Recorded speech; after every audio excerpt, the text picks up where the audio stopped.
Bonjour à tous, bienvenue sur le stand Nikon. On va vous faire partager des très belles images, des images qui vont nous emmener voyager un petit peu dans différents pays, notamment en Afrique. Ça va être une conférence sur le thème, je pense que vous l'aurez compris avec ce premier visuel, sur la photo de nature. C'est au départ aussi une belle rencontre parce que vous savez, Nikon est présent sur beaucoup d'événements photos. Nous sommes notamment à Montier-en-Der. Montier-en-Der, c'est un festival de photos de nature qui a lieu pour cette année, qui a lieu la semaine prochaine, où on rencontre beaucoup de photographes. Et l'année dernière, nous avions eu l'occasion de nous rendre là-bas et de faire le tour des expositions et de rencontrer une photographe qui s'appelle Florence Dabenoc. Donc Florence n'est pas une photographe professionnelle, elle a un autre métier dans la vie. Mais ces images nous ont tellement plu, son style, ses inspirations nous ont tellement conquis que nous avons voulu vous les faire partager et l'inviter à venir nous rejoindre cette année sur ce plateau pour venir nous parler un petit peu de ces images. Alors, je vous demande d'accueillir tout de suite Florence Dabenoc. Merci pour vos encouragements, elle n'est pas du tout stressée. Bonjour, pas du tout. Bienvenue Florence. Merci. C'est un grand plaisir de t'avoir cette année sur notre plateau pour parler de ces images que tu exposais l'année dernière à Montier-en-Der. Donc c'était ton premier grand festival en quelque sorte, c'est ça? Tout à fait, oui. Alors, déjà merci de m'avoir invité. C'est un grand honneur pour moi d'être là et un grand plaisir aussi. Et donc effectivement, on s'est rencontrés à Montier l'année dernière. Montier, pour tous ceux qui connaissent un peu les festivals de photo nature, savent que c'est une forme d'aboutissement. J'ai eu la chance de faire 2 expositions avant. Et petit à petit, voilà, on gravit les échelons. Et pour moi, Montier, c'était une sorte de Graal que j'ai réussi à atteindre l'année dernière. Et j'étais vraiment ravie de cette expérience. Oui, il y a un public très nombreux et on a beaucoup d'échanges très enrichissants. Voilà, donc on voit ce que tu as publié sur ton site internet, notamment avec cette photo de ton exposition qui avait pour thème l'Afrique, c'est ça? Oui, tout à fait. Donc c'était inspiration africaine justement, et c'était mon expo que j'estime la plus aboutie effectivement sur l'Afrique en noir et blanc. Et l'année dernière, j'ai eu un double immense bonheur. Je pense que je ne vivrai plus ça 2 fois dans ma vie de photographe. C'est que non seulement j'ai eu la chance d'exposer à Montier-en-Der, et en plus j'ai eu une photo qui a été récompensée dans le concours. Et donc j'étais juste comme une gamine qui vivait un rêve éveillé, 2 rêves éveillés. Voilà, c'est cette photo-là dont on parle, celle qui a été primée l'année dernière, qui s'appelle... Donc ça s'appelle Tutoyer les chutes. Et donc elle met en scène en fait les martinets des chutes d'Iguaçu. Donc ce sont Iguaçu, c'est au Brésil? Alors c'est exactement, c'est à la frontière entre l'Argentine et le Brésil. Ce sont les chutes qui font la frontière. Et ces oiseaux sont endémiques de cette région du monde. Ils nichent derrière les chutes d'eau qui sont ici, ce qui permet de mettre leur nichée à l'abri des prédateurs. Et on les a observés d'abord derrière ces chutes, voilà, qu'ils arrivent à traverser, exactement. Ils traversent avec brio ces chutes, ils sont tout petits, c'est juste impressionnant de les voir comme ça faire leurs allées et venues. Et la photo précédente qui a été primée, en fait, c'est qu'après les avoir observés en train de traverser leur chute, on s'est rendu compte qu'au fur et à mesure, il y avait des petits groupes qui se formaient, ils se sont regroupés en grands groupes comme ça, et de voir ces petits oiseaux qui font cette taille-là, ils sont vraiment tout petits, se regrouper comme ça, et venir au fur et à mesure se rapprocher des chutes bouillonnantes et gargantuesques, c'était un spectacle magique. Et si bien que j'ai failli ne pas faire la photo, parce que j'étais tellement fascinée par la scène avec mon mari et mes enfants.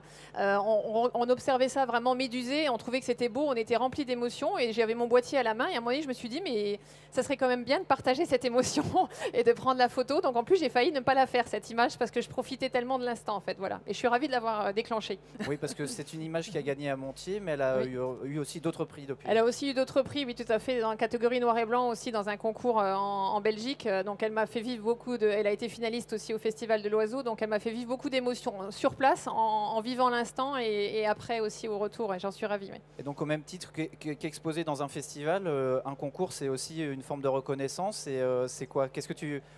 Pourquoi? Qu'est-ce qui t'a motivé à envoyer ton image dans un concours photo? Alors c'est vrai que c'est 2 démarches différentes. L'exposition, ça va vraiment être plus pour le partage avec le public. Et vraiment, j'adore ça. À partir du moment où j'ai découvert les expositions et cet échange, j'ai vraiment, je pense, pris le virus, en fait. Et on a vraiment envie de ça. Les concours, c'est vrai que c'est un petit peu différent. J'ai été encouragée par d'autres photographes qui sont devenus des amis, qui m'ont dit, mais vas-y, essaye. Il faut prendre ça comme un jeu, en fait, comme c'est ce qu'il est. C'est-à-dire que ça va dépendre d'un jury, ça va dépendre de l'humeur du jury, ça dépend de plein de choses. donc il faut vraiment prendre ça à sa juste mesure. On participe à un jeu et quand on a la chance que une photo plaise au jury J à un instant T, c'est vrai que c'est une forme de reconnaissance et puis c'est un grand bonheur. Oui, donc les concours, ça provoque un autre genre d'émotion, mais c'est vrai que c'est aussi une forme d'aboutissement. Exactement. Mais c'est pas un aboutissement, c'est juste un encouragement. C'est un encouragement, voilà, c'est un encouragement et une grande source de joie. Hein. Moi, la photo m'apporte énormément de joie et ça en fait partie aussi, oui, clairement.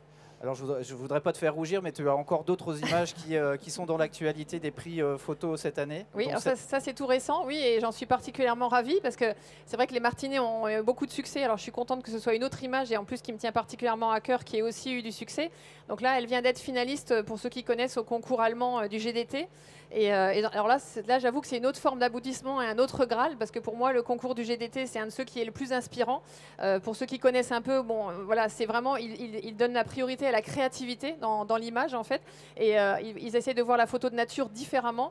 Et donc, ce concours-là, voilà, a une place particulière dans mon corps et je suis particulièrement honorée d'en faire partie cette année, faire partie des finalistes. Alors, on voit que ton approche de la photo animalière est quand même assez originale, parce que cette photo-là, elle n'est pas très figurative, finalement. On voit bien de quoi il s'agit, oui. Mais on est vraiment dans une approche très créative. Comment on apprend à regarder autrement, à voir les choses sous cet angle-là ? Alors, je pense que ça prend un certain temps, mais en fait, il faut s'inspirer de plein de choses. C'est pour ça que l'inspiration, c'est un mot qui risque de revenir souvent. Et puis, je suis ravie que tu l'aies choisi comme titre, parce qu'il n'y a pas que la nature. La nature m'inspire. Quand je suis dans la nature, je suis bien, je suis heureuse. Et donc, déjà, rien que ça, c'est une source d'inspiration. Mais après, je ne regarde pas que les livres ou les magazines de photos de nature. C'est vrai que c'est une source d'inspiration. Il y a plein d'autres photographes qui m'ont inspirée, évidemment. Mais j'aime aussi beaucoup l'art contemporain, par exemple. J'aime beaucoup tout l'art japonais, le côté très épuré, très graphique, etc.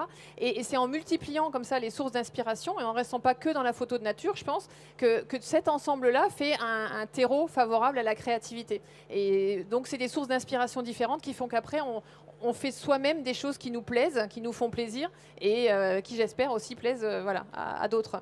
Voilà, alors un autre reflet, c'est ça, tout à fait. Alors là, avec une approche en vitesse lente, de nuit. C'est aussi une abstraction. D'ailleurs, oui, tu as appelé ça évanescence et je suis ravie. C'est aussi un autre travail sur les girafes. Il faut croire que les girafes m'inspirent dans l'abstraction, mais c'est bêtement un reflet aussi cette fois-ci. Mais alors là, en faisant une pause lente et en profitant des basses lumières pour créer quelque chose d'encore plus, effectivement, un petit peu onirique comme ça. Et j'aime ça. J'aime suggérer en fait et après laisser le regard interpréter. Là, c'est plus évident. En fait, c'est simplement un reflet quasi parfait, juste qu'il faut de troubles au niveau de l'eau. Et puis simplement, encore une fois, celle-là, ça a été fait avant celle qui a remporté, qui a été finaliste au GDT. On voit que l'autre est encore un peu plus poussé dans le côté onirique, mais voilà, c'est déjà ce genre de choses-là qui m'ont inspiré pour faire l'autre en fait. Donc voilà. C'est aussi des choses que tu creuses, que tu essayes, que tu réessayes et qui finissent par aboutir à un résultat. Exactement, c'est quand j'ai pensé au reflet inversé, elle est somme toute assez classique celle-là, mais déjà elle m'a plu. Et là je me suis dit tiens, il y a quelque chose à faire avec les reflets. Et après voilà, il y a des photos qu'on imagine avant. Celle des girafes, je suis particulièrement ravie parce que c'est une photo que je rêvais de faire. Je les voyais comme ça dans ma tête. Et après il y a aussi un grand nombre de photos qu'on fait parce que l'instant s'y prête, parce qu'on se dit ah bah tiens là il y a quelque chose à faire. Donc tout n'est pas toujours calculé avant, mais j'avoue que il y a un sel particulier quand on a prévisualisé l'image et qu'on arrive à la faire. Alors ça c'est juste génial. Et quand en plus elle peut être récompensée comme ça dans un concours, j'étais ravie. Oui. Alors on a compris à travers les images qu'on vient de voir que tu as un territoire de chasse particulier. Voilà, ça c'est le mot est mal choisi. Attention. Voilà. De la chasse photographique. Voilà. On parle de chasse photographique bien sûr, qui est l'Afrique. Tu peux nous parler un petit peu de cette affection particulière que tu as pour ce continent? Tout à fait. Alors, même si c'est difficile à expliquer parce que c'est quelque chose de très profond que j'ai en moi, mais je vais essayer d'être concise. On va dire que c'est vrai que j'ai la chance, mon mari et moi, on est tous les deux des grands voyageurs. On a eu des parents voyageurs, ils ont transmis ce virus-là. Donc, on a les chances de parcourir toute la planète. On voyage très régulièrement. On est vraiment une famille de globetrotters. Mais j'avoue que l'Afrique a une place particulière dans mon cœur depuis que je suis toute petite. Alors, ça s'explique difficilement. Je pense que j'ai été nourrie au reportage de Frédéric Rossif. Mes étagères étaient remplies de livres sur l'Afrique. C'est vrai que c'est quand même la faune qui était la plus traitée, on va dire, il y a quelques années. Et je suis vétérinaire aussi. Hein. On parlait tout à l'heure du fait que je ne sois pas professionnelle. Et donc, j'ai une attirance particulière par les animaux. J'ai été bercée avec Daktari. Voilà, je rêvais d'être Daktari plus tard. Enfin, il y a plein de choses qui ont influencé ça. Et j'ai eu la chance d'aller en Afrique il y a un petit peu moins de 20 ans maintenant. Et j'ai ressenti quelque chose de particulier que je ne ressens pas forcément ailleurs. Alors, souvent, je dis que j'ai dû vivre là-bas dans une vie antérieure. Parce qu'il y a vraiment une fibre particulière qui vit libre quand je suis là-bas. J'ai l'impression de revenir chez moi, de rentrer chez moi. Donc il n'y a pas que les animaux, hein, il y a toute cette ambiance africaine, les gens, etc. Mais c'est vrai que les animaux particulièrement, la faune africaine a une place particulière dans mon cœur et m'inspire particulièrement. Alors quand tu voyages beaucoup en autonomie, hein, on ne se parle pas de circuits touristiques Tout à fait. voilà, avec des foules. Tu aimes découvrir par toi-même et partir en quelque sorte à l'aventure pour remplir tes cartes mémoire de belles images. Exactement, donc on loue, comme on peut voir là, on loue un 4x4 qui est tout équipé pour le camping, donc avec mon mari qui conduit et donc mes enfants. Et donc on est tout équipé et on parcourt comme ça les parcs africains. Et c'est comme ça qu'on est le plus connecté en fait à la nature qui nous entoure. On vit ça à notre rythme. On est seul quand on découvre les scènes, quand on partage du temps avec les animaux. Et ça, c'est vrai qu'il y a vraiment une sensation particulière. Et on aime ça. Ça nous permet aussi de faire des belles rencontres humaines. Hein. Encore une fois, je reviens là-dessus, c'est important aussi. Et donc, le fait d'être en immersion, partout où on va dans le monde, c'est ce qu'on essaye de faire. Et en Afrique, vraiment à fond, avec ce camping en plus dans les zones protégées. Et c'est comme ça que j'aime faire la photographie. Donc, sans guide ? Sans guide, en totale autonomie, on est tout seul, tout à fait. Donc tu m'expliquais aussi que des fois, partir sans guide, c'est peut-être se priver de possibilités de faire des images parce qu'ils ont ils sont affûtés par rapport au sujet observé, mais que finalement c'était malgré tout pour toi le meilleur moyen de le faire.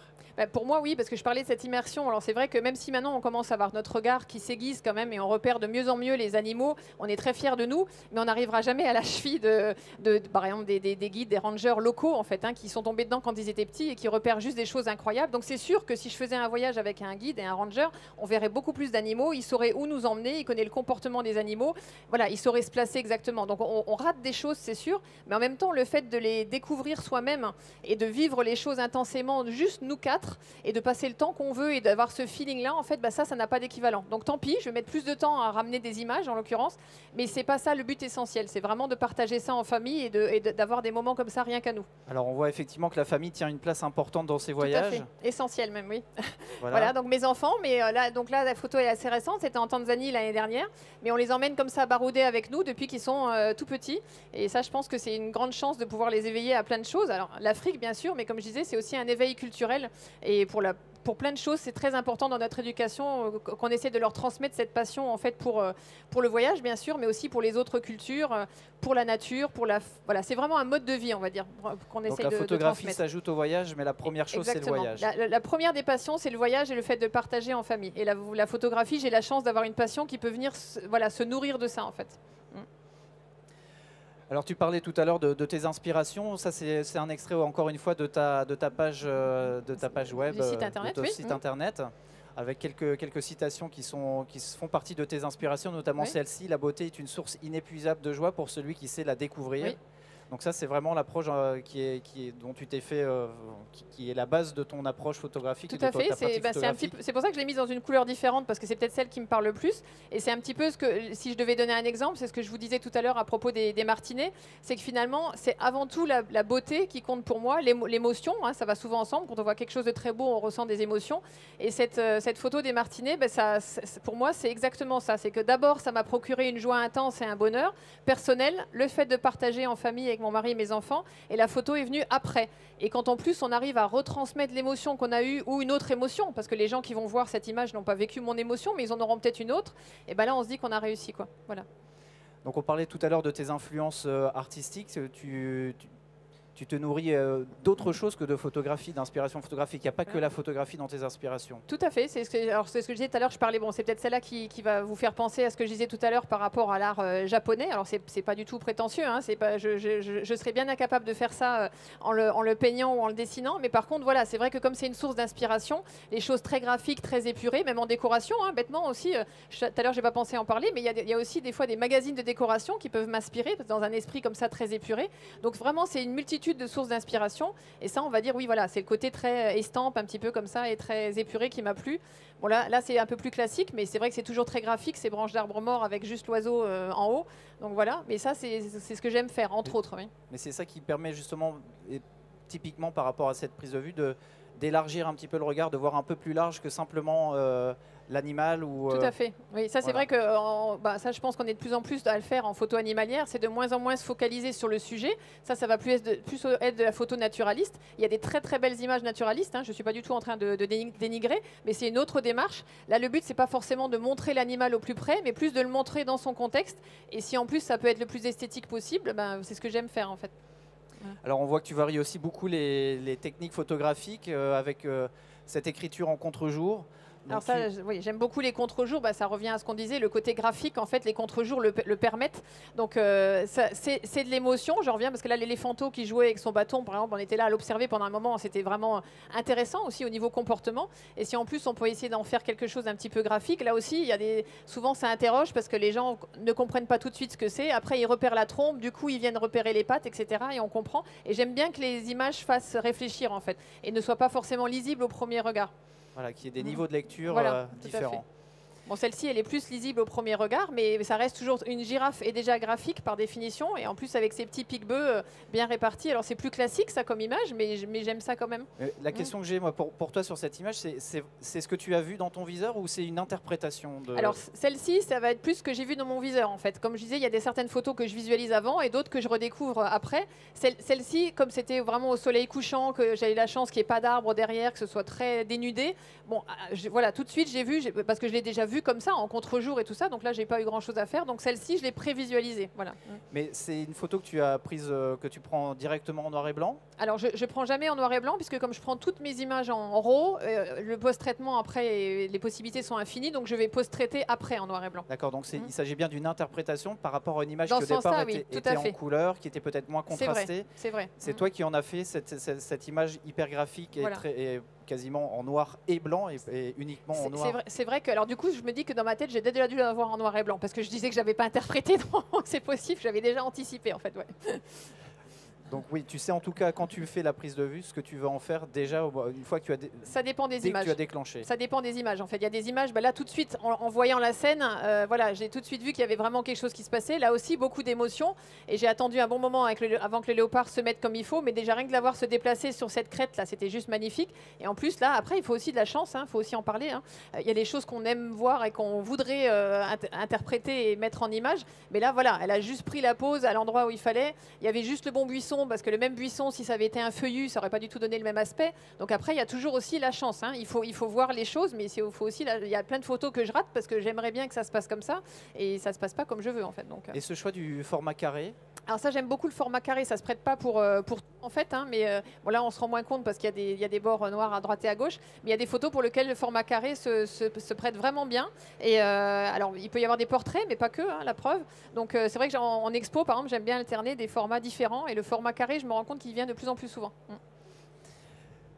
Alors on l'a dit tout à l'heure, tu es vétérinaire aussi, oui. Donc j'imagine, qu'est-ce qui est venu en premier finalement? C'est la passion pour les animaux ou la passion pour la photographie? Parce que voilà, tu as été aussi initié à la photographie aussi assez tôt. Alors la passion pour les animaux en premier, mais c'est vrai que j'ai mon papa qui était passionné de photographie et c'était lui qui m'a vraiment transmis le virus de la photographie. Et je t'ai dit tout à l'heure que je pensais beaucoup à lui aujourd'hui, donc papa, je sais que de là-haut tu me vois et il est sans doute très fier.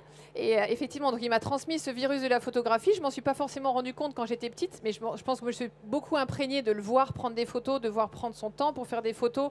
À l'époque, on était à l'époque de l'argentique, mais la passion pour les animaux est venue chronologiquement, on va dire, en premier. La passion pour la photo, c'était plus inconscient, et ça s'est beaucoup développé après. La passion pour les animaux, par contre, comme mon papa était passionné aussi de nature, il m'a très vite éveillé au respect de la nature. Donc, je pense que le côté vétérinaire est venu avant le côté photographe, c'est sûr. Voilà. D'accord, mais alors, sur ces images, on voit ces regards d'animaux qui sont très pénétrants. Oui. Est-ce que d'une certaine manière aussi ta photographie, parce qu'on se laisse captiver par ces animaux et du coup il y a un phénomène de reflet de l'âme. Complètement, j'espère. Qui disait que voilà, les yeux reflétaient l'âme. Oui. Est-ce que ta photographie c'est aussi un moyen de faire passer des messages par rapport à la défense des espèces? J'espère, j'ose l'espérer en tout cas. C'est aussi ce qui est bien dans les expositions. Je parlais des échanges. Alors c'est des échanges du côté artistique, on va dire entre guilillemets, créativité, photographique, etc. Mais aussi, quand on a la photo de nature, c'est vrai qu'on a aussi ancré un terreau en provoquant de l'émotion en fait finalement. Et quand les gens sont émus, alors les regards, ça va être peut-être moins graphique, mais là effectivement, ça va plus être une émotion. Quand je vois que les gens sont plongés dans le regard de l'animal, ça ça va provoquer d'autres émotions et ça crée vraiment, quelle que soit l'émotion, de toute façon, ça crée un terrain favorable à la sensibilisation. Et très souvent, bien sûr, hein, que c'est aussi le gros avantage quand on prêche à des convaincus en même temps, hein, parce que les gens qui viennent voir des expos photo nature, ils sont déjà sensibilisés. Mais c'est pas grave, c'est pas une raison pour ne pas en reparler. Et c'est vrai que j'aime ça aussi, c'est que le fait que les gens soient interpellés par une photo, quelle qu'elle soit, hein, suivant les goûts et les couleurs, mais ça permet vraiment de pouvoir aussi parler, voilà, de la fragilité, de la beauté de ces animaux, de la beauté de l'environnement dans lequel ils évoluent, et du coup aussi de toutes les menaces qui pèsent sur eux. Tout à fait. Alors tu parlais justement de cette manière dont les gens peuvent ressentir des émotions en regardant tes images. Donc là on est effectivement sur une image qui évoque un sentiment maternel qui est aussi très humain. Oui. C'est une image, tu me disais, qui plaît beaucoup à ton public. Elle plaît beaucoup au public, oui. Voilà, c'est pas forcément celle que toi tu mets en avant, mais voilà. Tu sais qu'elle a aussi son importance dans ton travail. Alors je l'aime bien cette image, sinon je l'aurais pas mise en exposition, effectivement. Puis pour moi, ça évoque un moment aussi sympathique. Après, techniquement, j'ai dû beaucoup la recroper parce qu'à l'époque, j'étais pas équipée de mon magnifique 200-400. Mais j'ai vu la scène, j'ai dit tant pis, je la prends quand même avec mon 70-200. Donc techniquement, je vais pas la trouver parfaite, mais par contre, il y a vraiment une émotion qui passe effectivement. Et je vois bien qu'elle c'est une de celles qui fait le plus réagir le public. Elle a déjà fini deuxième au prix du public, etc. Alors elle plaît beaucoup aux femmes, forcément, parce que ça réveille la fibre maternelle, mais pas que. Il y a aussi plein d'hommes qui sont sensibilisés. Et voilà, et ça c'est le genre de photo, oui, qui clairement, voilà, match tout de suite avec le public et plaît beaucoup, oui. Ça provoque une émotion plus évidente à interpréter, on va dire, mais oui, donc je suis contente. Oui. Donc là, on est plus sur peut-être une image qui justement évoque plus voilà, quelque chose qui pourrait plaire à des hommes. Tu l'appelais le penseur. Le penseur, oui, mais pourquoi pas forcément. Le penseur pourquoi au masculin? Pour ça déjà. Parce que c'est un mâle. Voilà. Et que c'est une attitude que les babouins ont souvent, en fait, quand il y a des termitières, on les voit régulièrement. Mais j'avoue que je les ai rarement vus prendre la pose à ce point-là. En plus, ça me plaisait beaucoup parce que voilà, avec l'arbre, ça faisait un environnement graphique et sa main était vraiment bien posée. Bon là, c'est sûr que sur un écran, on voit pas bien les détails, mais on voit vraiment tous les petits bourrelets, tous les petits détails de sa peau, etc. Et il est resté là longtemps et ça m'a fait penser à ça, en fait. On avait l'impression qu'il était en train de méditer sur sa vie. Alors c'est de l'anthropomorphisme, hein, et je suis bien placée pour savoir qu'il ne faut pas en faire, mais c'est une photo en tout cas qui éveille ça chez les gens. Je vois bien, il me pose des questions, il dit oh là là, et ça les ramène à l'humain. Et encore une fois, du coup, ça recrée en fait effectivement un écho par rapport à la sensibilisation aux animaux en fait et à la nature. Une autre photo qui a une place particulière dans ton parcours, oui. Qui n'est pas forcément celle que tu revendiques le plus du point de vue de son esthétisme, oui. Mais qui a une importance particulière. Je voudrais que tu nous dises pourquoi. Oui, alors tout à fait. Celle-là, alors maintenant, je la trouve un peu trop classique, même si je l'aime toujours, et elle aura toujours une place particulière dans mon cœur, parce que c'est en fait une de mes premières expositions, en fait, où j'ai digne de ce nom, entre guillemets, ou vraiment un festival de photo nature. Et ils avaient choisi cette photo-là pour l'affiche du festival et pour toute la communication. Du coup, j'ai vu cette image partout affichée dans le village, sur les invitations, partout. Enfin bon, et ça provoque une sacrée émotion de voir son image comme ça sur des grandes affiches. Et donc, quoi qu'il en soit, elle aura une place particulière dans mon cœur parce que je ne sais pas si j'aurai encore le bonheur de faire une fois une affiche dans ma vie. Donc voilà. Et par rapport à l'instant aussi que j'ai vécu, et c'était parmi les premières fois où j'aimais bien jouer avec la profondeur de champ. Alors même si c'est relativement classique, mais en tout cas leur regard, je pense, voilà, et le fait qu'elles aient exactement la même position et cet écho, etc. Elle me plaît quand même, mais elle est plus classique, on va dire, cette image. Voilà. Elle est plus classique parce que là, la mise au point, tu le disais sur le premier plan, il y a comme une évidence qu'on ne retrouve pas peut-être sur la photo suivante. Voilà. Alors après, là, justement, tu aimes bien aussi des fois prendre le contre-pied des évidences. Et voilà. Ça va plus correspondre à ce que j'aime faire maintenant, c'est-à-dire justement faire bouger un peu les lignes et puis faire réagir les gens. Et ce que j'adore quand cette image est en expo, c'est que très souvent les gens ne voient même pas le premier guépard en fait. Donc ils se demandent pourquoi j'ai mis l'autre là-bas et bon voilà hop. Et puis d'un coup il y a le premier guépard qui leur arrive et qui dit ah mais il y avait un autre guépard, etc. Et je les entends, je les écoute, j'adore écouter les gens et les réactions. Et je dis bon bah là c'est bien, c'est que j'ai réussi. Alors après il y a toute une partie du public qui va me dire oh mais c'est dommage quand même de ne pas avoir fait la mise au point sur le premier, etc. Je dis bah non parce que ça c'est on revient aux photos des lions avant, c'est un peu plus classique. Je l'ai faite aussi parce que forcément ils sont restés en position comme ça pendant un certain temps. Donc je fais des essais, mais ça fonctionne beaucoup mieux pour moi parce que c'est plus original, ça va plus sortir des sentiers battus. Après ça plaît, ça ne plaît pas, mais moi ça me plaît, donc c'est le principal. Et donc en termes d'originalité, oui, tu oses même des choses presque très osé, on va dire, hein, en faisant sortir ton sujet du cadre. Tout à fait. Bah là, récemment, j'en ai publié sur Facebook aussi, où on voit que les fesses et les pattes du léopard, et je vois bien que ça fait réagir, en fait. Mais tant mieux, encore une fois, c'est le même principe, c'est comme moi, je l'ai vu comme ça, et j'ai adoré voir le léopard comme ça, parce qu'on le voit différemment, ça va suggérer, et j'ai trouvé ça très graphique, et j'en ai plusieurs où je le cadre complètement, etc. Puis finalement, celle qui me plaît le plus, c'est ça, en fait. Parce que ça va être, justement, ça va faire réagir, ça va pas être conventionnel, et je me dis, moi, elle me plaît comme ça, en fait. Et après, voilà, ça donne lieu à des échanges. Alors, encore une fois, tout le monde n'aime pas, mais moi, c'est ce que j'aime faire, essayer de traiter la photo de nature différemment. Donc ça, c'est une des voies pour le faire. Alors, l'originalité en photographie, c'est uniquement faire différent des autres ou c'est trouver sa voie? Ça va souvent ensemble. C'est-à-dire qu'il faut déjà trouver sa voie. Moi, je pense que l'essentiel, c'est de faire des choses qui nous plaisent, en fait. Voilà. Donc, ça, je m'en suis rendu compte, en fait. Donc, d'abord, j'ai commencé par faire des photos, comme tout le monde, en fait. Et j'étais déjà contente les premières fois que j'allais en Afrique de ramener des photos, des jolies photos d'animaux. Mais ça, maintenant, j'ai vraiment ma photothèque qui en est remplie. Et après, la chance que j'ai, c'est que comme j'ai régulièrement la chance d'y retourner, je peux me détacher de tout ça en me disant, bon, maintenant, ces photos-là, classiques, entre guillemets, tu les as. Maintenant, éclate-toi. Et donc, je fais vraiment ce qui me plaît. Donc je pense qu'avant tout, il faut faire ce qui nous plaît. Voilà, essayer. Et souvent, quand ça plaît, on se rend compte qu'on arrive à plaire aussi après et à transmettre notre émotion et notre créativité. Alors, tu me disais aussi que dans tes expositions, quelque part, tu avais quand même besoin de ces images-là. Oui. Voilà, parce qu'on va voir après que tu es capable de partir des fois assez loin dans le... Tout à fait. Dans une exposition, alors dans la créativité, voilà. Mais des fois on avait besoin simplement de revenir aussi sur des choses concrètes et réelles. C'est ça. Je pense que dans une exposition, une exposition va se construire un petit peu en fonction du regard du public.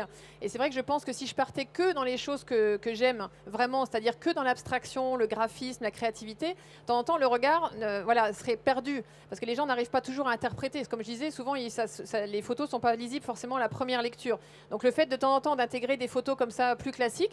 Bon, même si là, il m'a vraiment gâté ce lion-là parce qu'il a vraiment pris la pose. Hein, et puis, il avait la crinière toute peignée parce qu'il pleuvait, il est passé dans la brousse et tout. Donc, j'aime beaucoup ce portrait, somme toute plus classique. Un portrait à la Harcourt, presque. Voilà. mais je pense que le fait comme ça, de temporiser de temps en temps et que le regard puisse se raccrocher à quelque chose de plus concret, ça permet à ce regard de pouvoir s'interroger sur les photos suivantes. Voilà, donc, j'essaye de rythmer ça en exposition. La photo suivante, c'est ça là. Donc, on est effectivement dans quelque chose de beaucoup plus abstrait. Mais ça, c'est ce que tu viens de faire maintenant. Voilà, vraiment. Tout à fait. Ça, c'est toujours une photo de lion, mais là, par contre, ça va beaucoup moins sauter aux yeux. Les gens se demandent ce que c'est, comment c'est tourné, etc. Donc, c'est son titre, c'est un feu de brousse, parce que pour moi, ça m'a évoqué un feu de brousse. Elle était d'abord en couleur, après, mais même en noir et blanc, elle m'évoque ce feu de brousse-là.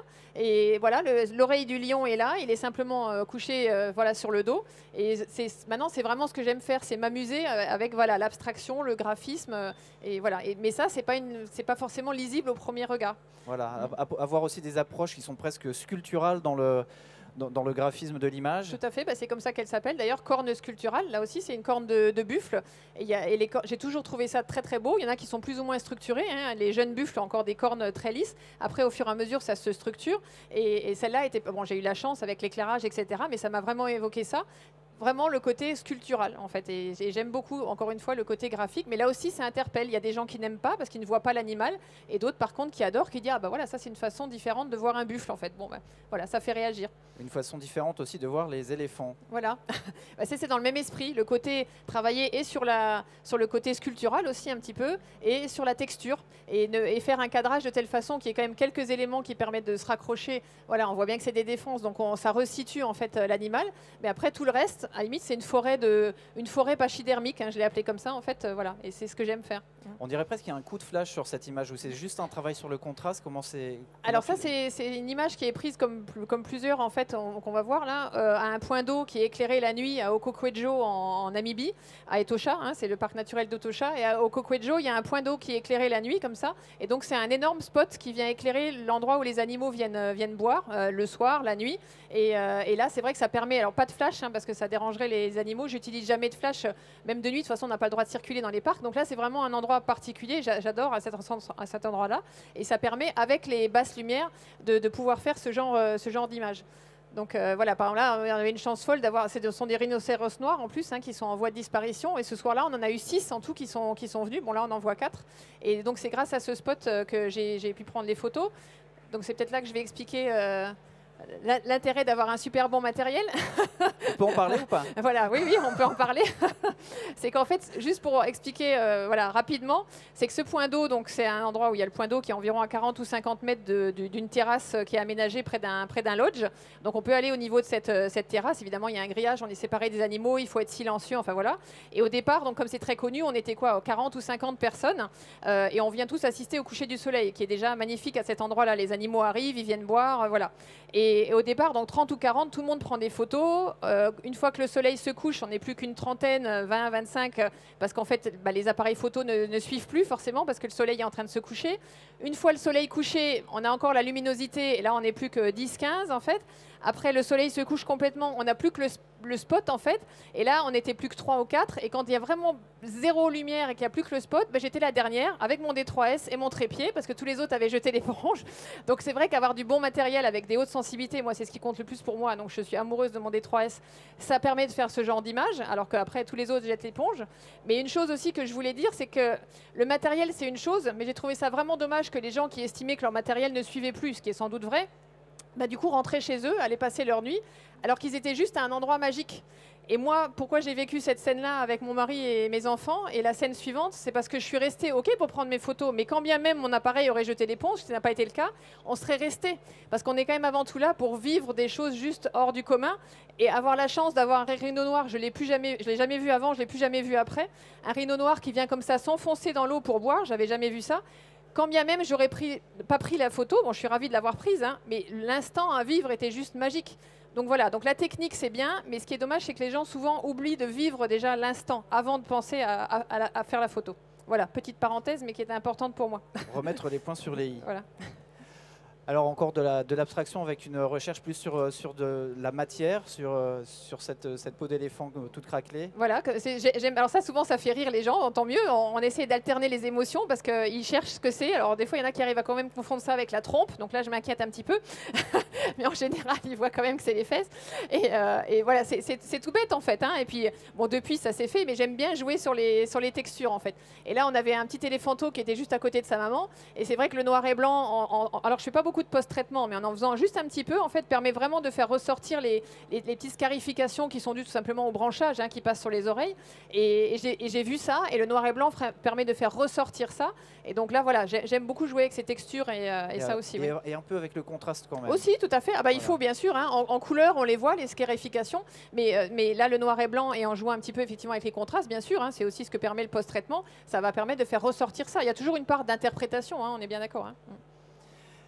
Alors le fait comme tu disais tout à l'heure, d'avoir déjà quand même un bel album de famille des animaux de la savane, aujourd'hui tu tentes beaucoup de choses, donc là on voit un filet. Alors j'aime beaucoup, oui, j'aime beaucoup les filets, ça c'est vrai que j'en ai fait même dans d'autres, pas que des animaux en fait, hein, comme je disais au Vietnam, sur les scooters, les tas de choses, j'ai toujours aimé les filets et le numérique permet justement de faire plein d'essais, de plein de vitesses différentes, de moi les suivre plus ou moins vite, etc. Donc cette photo-là, c'est vrai que j'ai fait plein d'essais avant, merci à la patience de mes enfants et de mon mari parce qu'on a quand même passé un temps fou à ce point d'eau, mais où c'était trop flou ou pas assez, etc. Et le fait de pouvoir vérifier, c'est vrai que par rapport à mon papa en argentique, il n'aurait jamais pu ou alors c'était un coup de bol. Mais là, ça permet de faire plein d'essais et quand on a enfin dit ah là c'est le bon équilibre, nickel, et ben ouais, on est ravis. On peut y aller enfin. Exactement. Ils étaient contents que j'ai réussi. Alors encore une image avec une autre approche, c'est aussi une vitesse lente mais avec une autre technique. Voilà, alors là j'ai voulu aussi rendre, on a eu la chance d'assister à la migration des gnous et comment rendre le fait que sur 360 degrés on ait des gnous partout. Alors j'ai essayé plein de choses différentes mais jamais j'avais quelque chose qui me plaisait. J'ai essayé aussi les filets, ils disparaissaient trop. Alors je me suis dit essaye autre chose et j'ai fait des petits mouvements de virgule avec mon boîtier en fait. Hein. Donc on peut le voir à certains endroits sur les... Alors là c'est pas évident mais plus sur ceux qui sont en haut, on voit que ça fait un mouvement comme ça en fait. Et donc j'ai fait des petits essais. Et là ça m'a plu, ça m'a fait penser à des peintures rupestres en fait. Et donc encore une fois c'était de l'abstraction, mais qui permet quand même de rendre cette profondeur et cette quantité de gnous, mais de façon esthétique. Enfin j'espère. Elle vous convainc ou pas? Ils ne réagissent pas. Ils réagissent pas, ils sont médusés. Hein. On va dire que c'est ça. Et alors là encore une vitesse lente.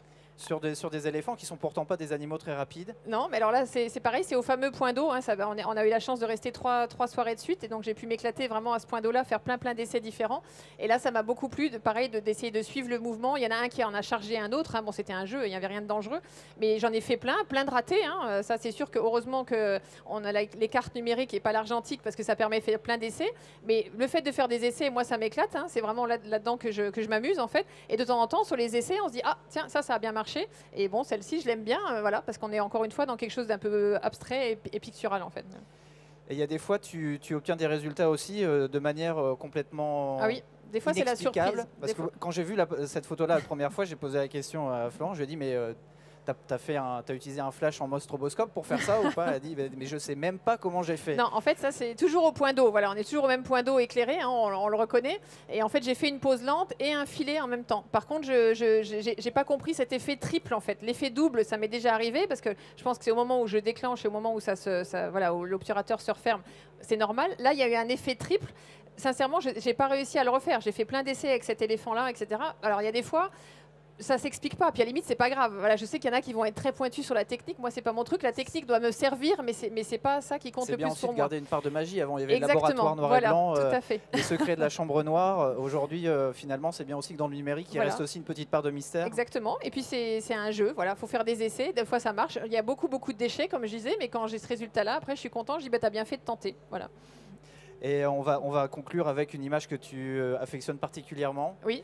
Et qui est effectivement très très belle. Voilà, alors celle-ci, elle a une place particulière dans mon cœur, oui, parce que c'est une des premières où justement j'ai voulu, alors elles ne sont pas forcément dans l'ordre chronologique, hein, mais là c'est une des premières où j'ai eu la chance de pouvoir m'amuser à faire des filets sur un lion. Il marchait comme ça parallèlement à la piste. Alors pour la petite histoire, c'est le même que vous avez vu en portrait tout à l'heure, c'est pour ça que je vous disais qu'il m'avait gâté celui-là. Et donc il marchait parallèlement à la piste, et donc mon mari adaptait la vitesse du véhicule. Moi j'ai essayé de faire différents filets. J'ai fait des filets classiques que j'aime beaucoup aussi, hein, avec l'œil net et le reste qui disparaît. Et à un moment donné, je me suis dit, ben voilà, c'est là que j'ai passé un cap dans ma tête. Je me suis dit, vas-y, lâche-toi. Le filet, c'est beau avec l'œil net, mais fais voir autre chose. Et en fait, j'ai dit, ben, fais complètement dans l'abstraction. Et là, encore une fois, j'ai fait plusieurs essais. Et là, c'était juste la bonne vitesse. Ça a fait cet effet de dédoublement, comme je vous expliquais. Il est passé dans un buisson, donc il y a quasiment tout son corps qui disparaît, sauf la cuisse en fait et la queue, et sauf la tête. Donc on arrive quand même à reconnaître que c'est un lion. Et là, je me suis dit, voilà, ça c'est l'équilibre que tu aimes. On reconnaît l'animal, mais par contre, ça emmène ailleurs. Et dans les expos, pourquoi elle a une place particulière dans mon cœur? Déjà parce que je l'aime particulièrement, cette image. On n'est pas toujours objectif avec ces images, donc celle-ci, c'est une de mes préférées, avec les girafes que vous avez vues tout à l'heure. Mais c'est surtout que voilà, c'est le type d'image.